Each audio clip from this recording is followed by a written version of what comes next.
parle de interprétation erronée de la résurrection de la chair.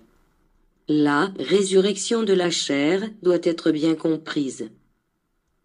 À présent, le monde saura la vérité au sujet de la résurrection de la chair, qui est la réincarnation de l'esprit.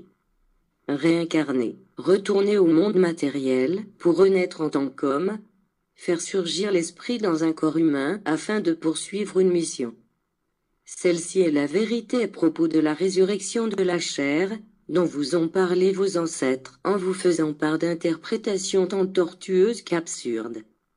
La réincarnation est un don que Dieu a concédé à votre esprit pour qu'il ne se limite jamais à la petitesse de la matière, à son existence éphémère sur la terre et à ses faiblesses naturelles, mais que, provenant d'une nature supérieure, l'esprit puisse utiliser toutes les matières nécessaires pour l'accomplissement de ses grandes missions dans le monde.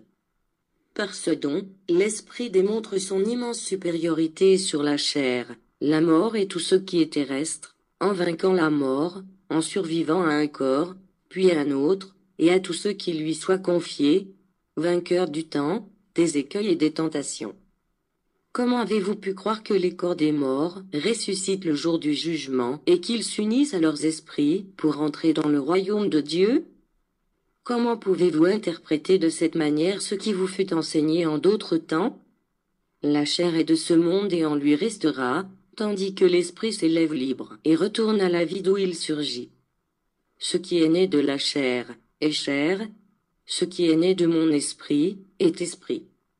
La résurrection de la chair est la réincarnation de l'esprit et, si les uns croient qu'il s'agit d'une théorie humaine et les autres, vous croyez qu'il s'agit d'une nouvelle révélation, en vérité je vous le dis, cette révélation, je commençais à la faire connaître au monde depuis l'aube de l'humanité.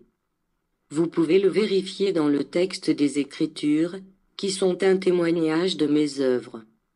Cependant, durant cette époque, cette révélation a atteint votre esprit davantage évolué, sous peu, elle sera considérée à juste titre, comme une des lois les plus justes et amoureuses du Créateur. Défaites-vous de la croyance que vous aviez à propos du jour du jugement, qui n'est pas un jour en tant que tel, comme vous le concevez, parce qu'il s'agit d'un temps. Quant à la fin du monde, il ne s'agit pas de la fin de la planète sur laquelle vous vivez mais celle de la vie égoïste que vous avez créée. La révélation de la réincarnation de l'esprit a éclairci le mystère de la résurrection de la chair. Aujourd'hui vous réalisez que la finalité de cette loi d'amour et de justice est celle dont l'esprit se perfectionne, de laquelle il ne se perdra jamais, parce qu'il trouvera toujours une porte ouverte comme une chance de salut que lui offre le Père. Par le biais de cette loi, mon jugement en chaque esprit est parfait et inexorable. Je suis le seul qui sache vous juger, parce que chaque destin est incompréhensible pour les hommes. De ce fait, personne n'est découvert ni délaissé devant les autres. Et, après s'être égaré dans les péchés, après tant de luttes et de vicissitudes, après avoir tant marché, les esprits arriveront devant moi, pleins de sagesse en raison de l'expérience, purifiés par la douleur, élevés par les mérites, fatigués de leur long pèlerinage, mais simples et joyeux comme des enfants. Parole vraie du Seigneur.